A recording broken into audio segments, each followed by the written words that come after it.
ক্যান্সারের চিকিৎসার কথা শুনলেই আমাদের মাথায় প্রথমে যে জিনিসটা কাজ করে সেটা হচ্ছে যে অনেক খরচের একটা ব্যাপার, সত্য কথা। এবং ক্যান্সার হলে পরে অনেক পরিবার কিন্তু ধ্বংস হয়ে যায়। রোগী হয়তো বেঁচে যায় অথবা মরে গিয়ে বেঁচে যায়, কিন্তু পুরো পরিবারটা ধ্বংস হয়ে যায় অনেক সময়, বিশেষ করে যারা নিম্ন মধ্যবিত্ত পরিবারের তাদের জন্য। নিম্ন মধ্য পরিবারের কথা তো বলাই বাহুল্য। রাজধানী ঢাকা শহরে এমন একটি প্রতিষ্ঠান আছে যে প্রতিষ্ঠানটি ক্যান্সার রোগীদের জন্য খুবই আদর্শ, ক্যান্সার রোগীদের জন্য যারা আশীর্বাদ স্বরূপ। বিছানা ভাড়া থেকে শুরু করে হাসপাতালের প্রতিটি সার্ভিসের দাম প্রচলিত বেসরকারি হাসপাতালের তুলনায় অনেক অনেক কম, এমনকি কোনো কোনো ক্ষেত্রে সরকারি হাসপাতালের কাছাকাছি। তো কিছুদিন আগে আমি আমার পেজে কথার ছলে একটা লিখেছিলাম যে এখানে রোগী এখন অনেক কম, কিন্তু আশা করছে বাড়বে, বা এরকম কিছু একটা লিখেছিলাম। অনেক মানুষ উৎসাহ দিয়েছেন, সাড়া দিয়েছেন। আপনারা জানেন যে গণস্বাস্থ্যের যিনি প্রতিষ্ঠাতা ডাক্তার জাফরুল্লাহ চৌধুরী, তিনি কিন্তু একজন মানবিক মানুষ এবং তিনি তার পুরো জীবনটা উৎসর্গ করেছেন মানুষের,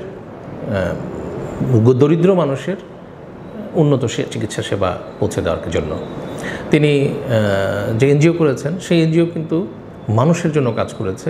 তিনি হেলথ ইন্স্যুরেন্স করেছেন, একটি হসপিটাল করেছেন, এবং এরকম আরও অনেক কাজ করেছেন। তিনি ফার্মাসিউটিক্যালস কোম্পানি করেছেন, যেখানে অনেক কম পয়সায় ওষুধ দেওয়া হয়। যাই হোক, এগুলো আপনারা সবাই জানেন। এখন যে কথাটা বলতে চাচ্ছি সেটা হচ্ছে ক্যান্সারের চিকিৎসা আসলেই ব্যয়বহুল।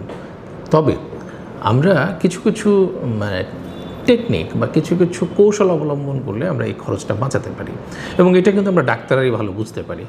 কিছু কিছু পরীক্ষা আমরা বাইপাস করে গরিব রোগীদের জন্য, স্ট্যান্ডার্ড ট্রিটমেন্টের জন্য হয়তো ওই পরীক্ষাগুলো দরকার আছে, কিন্তু কোনো কোনো ক্ষেত্রে গরিব মানুষদের জন্য আমরা ওই পরীক্ষাগুলোকে বাইপাস করি, এবং বিকল্প কিছু পরীক্ষা করে আমরা সেটার কাজ সেরে নেই।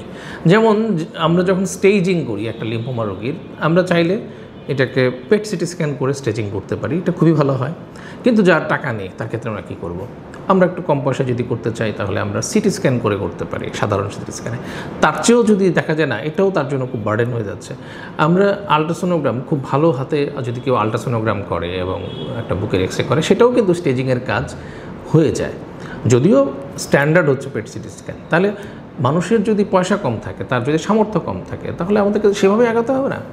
আমাদের তো তখন এই লাক্সই প্রযুক্তিতে আগাতে হবে। কারণ তখন আমি স্ট্যান্ডার্ডের কথা চিন্তা করলে, বা ইউরোপের স্ট্যান্ডার্ডের বা আমেরিকার স্ট্যান্ডার্ডের কথা চিন্তা করলে কিন্তু তখন আমার হবে না। তাই বলে আমি এটা বলছি না যে যারা পেট সিটি স্ক্যান দিচ্ছেন তারা ভুল করছেন, তা নয় কিন্তু। কারণ এটা পেট সিটি স্ক্যান অবশ্যই একটা 40-45 হাজার টাকার পরীক্ষা, বা ক্ষেত্র বিশেষে 55,000 টাকার একটি পরীক্ষা। এই পরীক্ষা সবার করার তো সামর্থ্য থাকে না। আবার এই পরীক্ষার কিন্তু ফল, এটাও সত্য যে পরীক্ষাটি করতে পারলে এটার ইনফরমেশনটা সবচেয়ে ভালো হয়। যাই হোক, যে কথাটা বলছিলাম যে খরচের বিষয়টা, তো এই গণস্বাস্থ্য হাসপাতালে যেটা হচ্ছে যে সেখানে বিছানা ভাড়া 1,500 টাকার মতো, ডাক্তারের চার্জ 600 টাকা 800 টাকা এরকম, কেমোথেরাপি ভেদে। তো এই অল্প পয়সার ভিতরে 2 থেকে 2,000 টাকার ভিতরে আপনি কেমোথেরাপি দিয়ে দিতে পারছেন। তো যেটা আপনি কোনো প্রাইভেট হসপিটালে আসলে পারবেন না, মানে ডাক্তারের ফি সহ। তো এগুলো আরও অন্যান্য যে পরীক্ষাগুলো আছে সেগুলোও কিন্তু সাধারণের থেকে দাম অনেক কম। পাশাপাশি হেলথ ইন্স্যুরেন্সের ব্যবস্থা আছে, যারা কার্ড আছে, ইন্স্যুরেন্স কার্ড আছে, তারা বিশেষ সুবিধা পান। অতি দরিদ্র রোগীদের জন্য আর্থিক সহযোগিতারও ব্যবস্থা আছে, এবং সমাজ কল্যাণের সাথে একটি এমইউ করা আছে, যেখানে সমাজ কল্যাণ থেকে কিছু সহযোগিতা পাইয়ে দেওয়ার জন্য সহযোগিতা করে থাকেন। তো এগুলো হচ্ছে গণস্বাস্থ্যের একটি ভালো দিক। আর সেখানে আমরা ব্লাড ক্যান্সার ট্রিটমেন্টটা কীভাবে করছি, এখনও আমরা আউটডোরটাকে ওভাবে নিয়মিত করতে পারিনি। ওখানে ব্লাড ক্যান্সার ডিপার্টমেন্টটা আমিই দেখছি। তো সেখানে মূলত আসলে আমার যে রোগীরা, পরিচিত রোগীরা, বা আমার চেম্বারে যে রোগীরা যারা কিনা কম পয়সা কেমোথেরাপিটা দিতে চান, তাদেরকে আমি ওখানে রেফার করি, এবং তারা ওখানে কেমোথেরাপি দিতে পারেন। আস্তে আস্তে আমরা আউটডোর সার্ভিসটা রেগুলার করে ফেলবো। সপ্তাহে 3 দিন আপাতত আমি ওখানে আউটডোরে রোগী দেখছি দুপুরবেলায়। আমার পিজি হাসপাতালের বা বাংলাদেশ মেডিকেল ইউনিভার্সিটির কাজ শেষ করে 2:30টার দিকে আমি ওখানে গিয়ে শনি, মঙ্গল এবং বৃহস্পতি, এই 3 দিন আমি ওইখানে রোগীদেরকে দেখছি। তো আউটডোর রোগী দেখছি। এছাড়াও যারা আমার চেম্বারে আসছেন, প্রাইভেট চেম্বারে আসছেন, তারাও যদি বলেন যে না, আমি স্যার আমার আর্থিক সমস্যা আছে, বা আমার জন্য ওখানে চিকিৎসা করলে ভালো হয়, আমি তাদেরকে কিন্তু ওখানে পাঠিয়ে দিই। তাতে আমার কিছু আয় কম হয়, কিন্তু তাতে অসুবিধা নেই, রোগীদের ভালো হলে সেটা ভালো।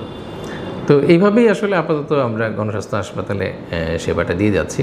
আশা করছি আস্তে আস্তে এখানে যখন আমাদের পুরো ব্লাড ক্যান্সার ডিপার্টমেন্টটাকে আমরা পুরোপুরি গুছিয়ে আনতে পারবো, তখন এখানে আমরা সেবার পরিমাণটা আরও বাড়াতে পারবো।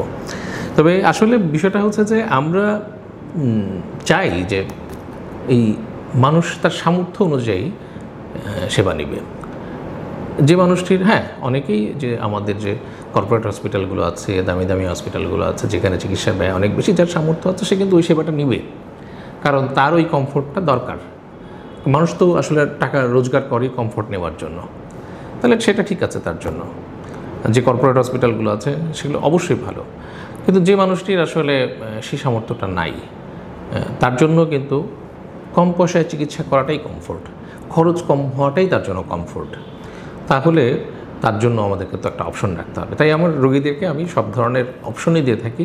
যিনি একটু ভালো জায়গায়, একটু কমফোর্টেবল জায়গায় বা একটু বিলাসবহুল জায়গায় হসপিটালে থেকে কেমোথেরাপি নিতে চান, তার জন্য আমি একটা পরামর্শ দিই যে আপনি এই হসপিটালে ভর্তি হতে পারেন, সেখানে গিয়ে আমি কেমোথেরাপি দিই। আবার যার সামর্থ্য কম, সে যদি মনে করেন যে না আমি একটু কম পয়সায়, এমনকি কখনো কখনো আমি সরকারি হাসপাতালেও কিন্তু রেফার করে দিই যে আপনি সরকারি হাসপাতালে আমারই তত্ত্বাবধানে আপনি, বা সবসময় তো আসলে আমার তত্ত্বাবধানে থাকে না, আমি হয়তো অন্য কোনো ডাক্তারের নাম বলে দিই যে সরকারি হাসপাতালে গিয়ে আপনি ওই ডাক্তারের অধীনে আপনি কেমোথেরাপি নেবেন। তো মোট কথা হচ্ছে সবার কাছে যেন চিকিৎসা সেবাটা পৌঁছে যায়, টাকার জন্য যেন অন্তত আমাদের কারো চিকিৎসা সেবাটা আটকে না যায়, চিকিৎসা নেওয়াটা যেন আটকে না যায়, সেটাই আমাদের চেষ্টা থাকবে সবসময়।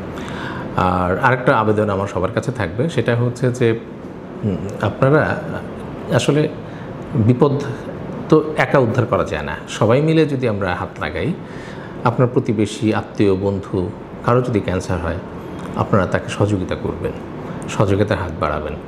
শুধু নানান রকমের এলোমেলো পরামর্শ দিয়ে সহযোগিতা করতে যাবেন না। আমরা প্রায় যেটা হয় যে ক্যান্সার রোগী শুনলেই আমরা নানা রকম উপদেশ দিতে থাকি, অমুক ডাক্তারের কাছে যান, ইন্ডিয়া চলে যান, ব্যাংকক চলে যান, বা কেন এই চিকিৎসা করছেন, অমুক জায়গায় কেন যাচ্ছেন, সরকারি হাসপাতালে কেন চিকিৎসা নিচ্ছেন, মরে যাবেন তো, বাংলাদেশে কেন চিকিৎসা, এগুলো কোনো কিছু হয় না, এই ধরনের কথা বলে মানুষকে বিভ্রান্ত করবেন না।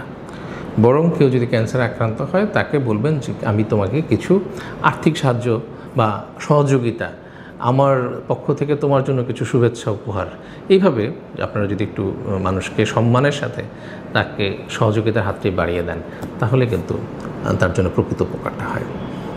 তাই আমি সবসময় বলবো ক্যান্সার রোগীদেরকে জাজ করতে যাবেন না যে আপনি এই জায়গায় কেন চিকিৎসা করছেন বা এটা কেন করছেন, ওইটা কেন খাচ্ছেন না, এসব না করে রোগীকে প্রকৃত সহযোগিতাটা করুন।